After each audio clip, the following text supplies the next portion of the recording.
What you mean you got cussed out for that? Because when they find out, there's like, you making all this goddamn money and we still paying for this high-ass damn computer. Give us our money. My mother was mad, so How did your parents find out?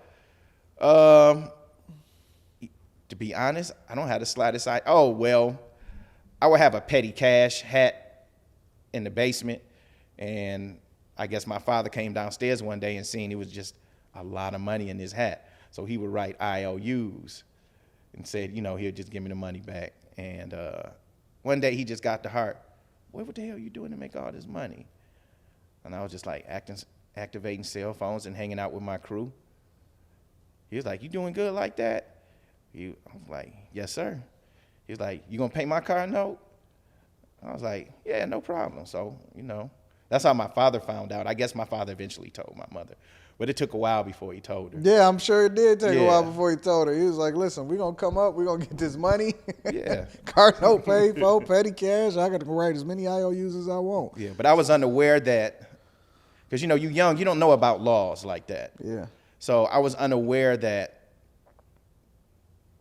this is an FCC violation. I'm breaking national security.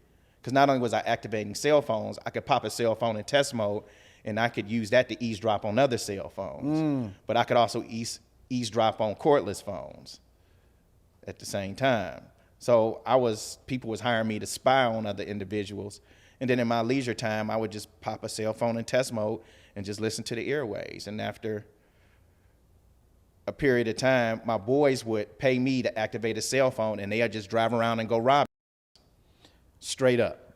Straight up? You got to think about it. In Detroit, after around 11 to 2 o'clock in the morning, ain't nobody it's nothing on but there booty except, calls and drug dealings going on. Everybody meeting at gas stations. Yeah. So they would listen in for the cell phone conversations talking about drugs.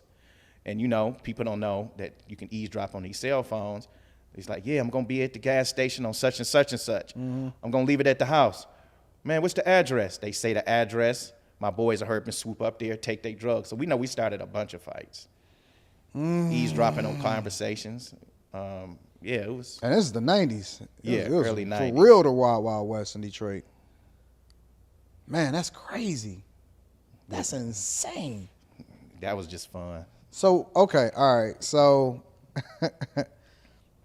how long before, because, I'm guessing you knew it was bad or illegal, obviously, but you didn't know how bad it was. Well, at first, it was just a misdemeanor.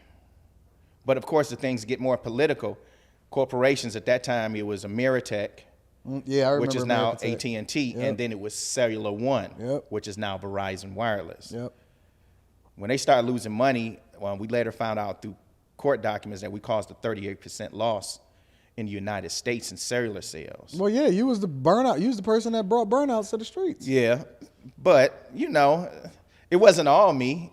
We did sell a couple of kits, and, as time progresses, everybody finds a way to get the hardware, and then everybody else is doing it. And then, of course, your profit goes down, and you have to go into other things. But I was involved in so much stuff that by the time it became saturated and everybody had a burnout or a way to do a burnout, I was already into other things. We was into ATMs. We was into trashing. We were going corporate trash, take out credit card numbers, make corporate purchases. So, when I was confiscated, I had like boxes of credit card numbers, all corporate. Okay, so let me back up. But you still like living with mom and dad, chilling though. Yeah, I had a shower and toilet put in the basement. So yeah, I was still at the basement, but I also had a house. That's just on like West a Detroit 7 Mile. dude. Yeah, you got to do it like that. Yeah. Then I had one in Ann Arbor because our stomping grounds was Ann Arbor as well. We had a spot downtown. So we called them Bat Caves. Yeah. Because only Batman, Robin. But why keep the type of heat coming back to your parents' crib? Well, you only young, my you lieutenants 20. was allowed to come to my house. Okay. Everybody else couldn't come to my house. You wasn't worried about snitches or anything like that at that time? Well, growing up in the Nation of Islam and being an officer, because that's how my parents met, was the nation. And I had a very security-centric background and training to where it was very, I guess you could say, they would call it now militarized. Yeah. So at the same time, I'm still monitoring everybody. Okay. Because, of course, when you can monitor anybody at any of course time, you're gonna monitor you the learn people around everybody's you. secrets. And you find out that the people closest to you are hypocrites. The girlfriends, they FOS. Yeah. And then outside of that, I'm just generally just eavesdropping on everybody's conversations. So I'm finding out that women do the exact same thing they talk about guys doing that they don't like. Yeah. You know, being promiscuous. Yep. Talking to multiple women, being in the club and, you know, hanging out all night. Mm-hmm. They do all the exact same things we do.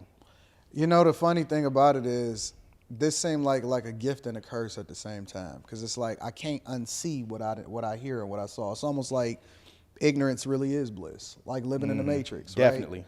The less that you know, the more blissful your life becomes, because you know you don't know what you don't know. Mm-hmm. You know what I'm saying? It's this guy over here, and he think that this chick is cool, and you know his household is all fine, and in reality, she getting fucked on over there. You know what I'm saying? Yeah. So it's a crazy thing to have that level of information, especially at that young of an age, and to know everything that's going on. You know what I'm saying? I know that had to be wild. Like, it had to be a mind fuck in a way. It was, because, you know, you think that the people close to you, whether it's friends or family, really have your best interest at heart. Yeah.